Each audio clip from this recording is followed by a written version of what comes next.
Bienvenue.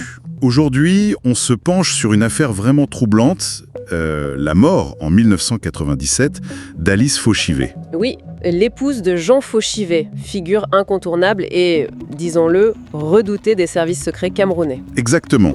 Et sa mort, dans un accident de voiture aux circonstances assez floues, a été suivie d'une image forte. Fauchivet, lui-même, d'habitude si impassible, en larmes à la télé. C'est vrai, ça avait marqué. Surtout qu'Alice, elle l'avait soutenu pendant sa traversée du désert, comme on dit. Une période difficile pour lui, politiquement et financièrement. Alors, le point central de notre discussion aujourd'hui, c'est une conversation clé qui aurait eu lieu juste 2 jours après les obsèques d'Alice. Entre Fauchivet et Victor Ayissim-Vodo, c'est ça? Un politique qui, à l'époque, défiait ouvertement le président Biya. C'est ça. Et cette conversation est rapportée dans le livre « Les révélations de Jean Fauchivet » de Frédéric Venkam. On va essayer de décortiquer cet échange pour comprendre un peu les accusations qui ont fusé. Un échange qui s'annonce tendu, j'imagine. Oh que oui. D'entrée de jeu, Ayissim-Vodo, il frappe fort.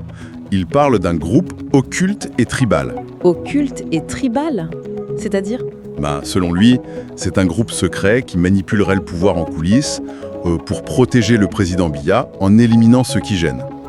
Il utilise ce terme, occulte et tribal, qui est lourd de sens là-bas. Une sorte de cabale basée sur l'ethnie et des méthodes, disons, obscures. Voilà. Et il ne s'arrête pas là, il relie ça à d'autres morts suspectes. Jeanne Irène Dia, ses sœurs aussi, le père Plumet, un certain Motazé.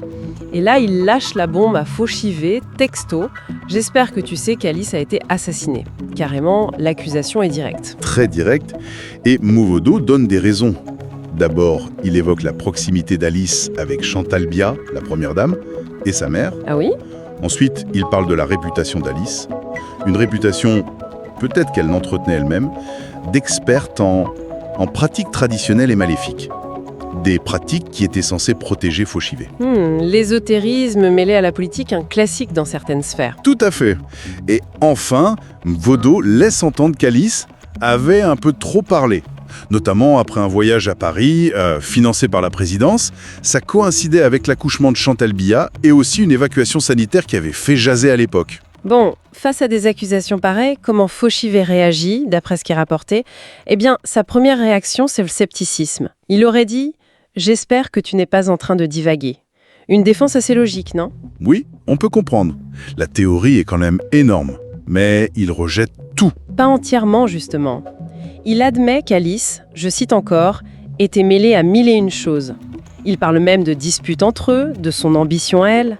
Elle lui aurait dit qu'elle pourrait devenir ministre si elle voulait. Donc, il reconnaît implicitement qu'elle évoluait dans des cercles complexes, potentiellement dangereux. Intéressant. Voilà.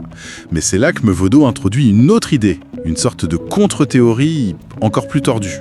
Ah bon? Laquelle?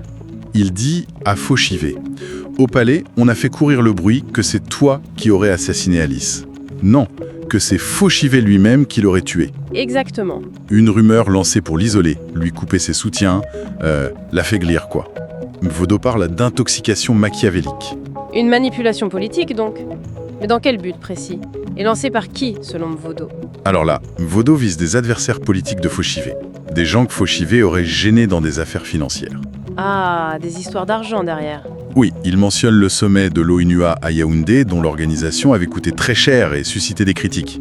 Et aussi la privatisation d'Intelcam, l'opérateur télécom. Des dossiers sensibles, avec d'énormes enjeux financiers. Donc l'idée serait que ses rivaux, frustrés par Fauchivet sur ces dossiers, auraient profité de la mort d'Alice pour le mettre hors jeu, en le faisant passer pour le meurtrier. C'est machiavélique, effectivement. Tout à fait. Ce qui ressort de cet échange rapporté, c'est vraiment une atmosphère waouh, incroyablement lourde au sommet de l'État. Un mélange explosif de lutte de pouvoir, d'intrigues personnelles, de gros sous et même d'accusations de sorcellerie. C'est une fenêtre assez rare sur les dynamiques supposées du pouvoir à cette époque, même s'il faut toujours rappeler qu'on se base sur le récit de cette conversation. Absolument, la prudence est de mise. Mais la suite est tragique pour les 2 hommes. Oui, l'épilogue est rapide et sinistre.